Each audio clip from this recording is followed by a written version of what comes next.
আসসালামু আলাইকুম। একটি চমৎকার একটি মরিচের জমি দেখাবো আপনাদের।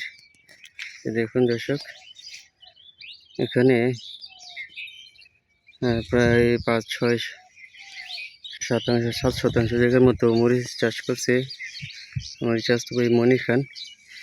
মরিচের গাছ কিন্তু প্রায় 4.5 ফুট 5 ফুট পরিমাণ উচ্চতা হয়েছে।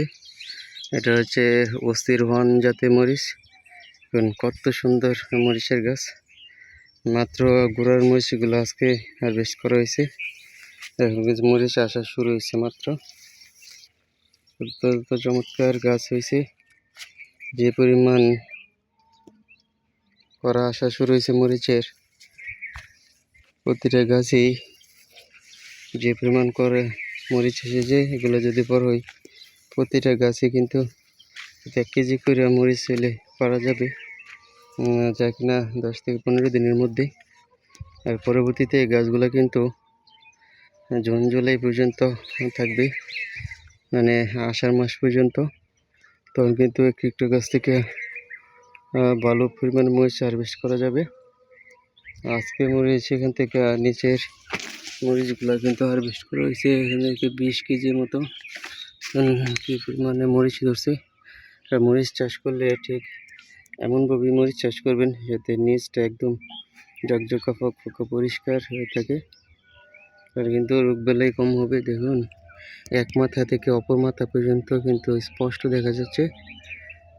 খুব যত্ন সহকারে মরিচটা কিন্তু চাষ করছে। প্রতিটা গাছে কিন্তু খুঁটি দিয়ে বেঁধে দিচ্ছে শক্তভাবে। এই যে দেখুন, মরিচ হারভেস্ট করার পরও কিন্তু কিছু কিছু মরিচ রয়েছে।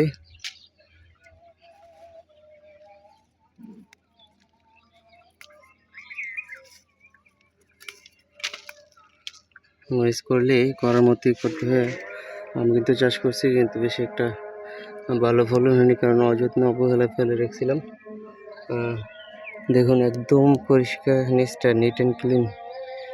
এর মধ্যে থেকে কিন্তু একটু স্পষ্টভাবে দেখা যায়।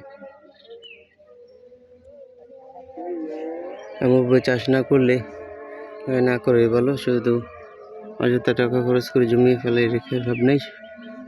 যত্ন সহকারে ভালো করে করবেন আর এই অস্থির মরিচটাই চাষ করবেন, তাহলে আপনারা লাভবান হতে পারবেন। ইনশাল্লাহ আমার সামনে আশা আছে, একদিন আসার মধ্যে একটা দেশি জাতের মরিচ এবং অস্থিরন জাতের মরিচটাই চাষ করব আধা বিঘার মতন। এবং আপনাদের প্রতিদিন এখন নিয়মিত একটু করে ভিডিও দিতে থাকবো আমার প্রজেক্ট এবং আমার পার্শ্ববর্তী প্রজেক্টের সেই জমির আমার চাচাতো ভাই, আপন ভাই এবং নিজের জমির ভিডিওগুলো দিব। আপনারা আশা করি চ্যানেলটাকে সাবস্ক্রাইব করে দেবেন, আমার সঙ্গে থাকবেন। ধন্যবাদ সবাইকে। আসসালামু আলাইকুম।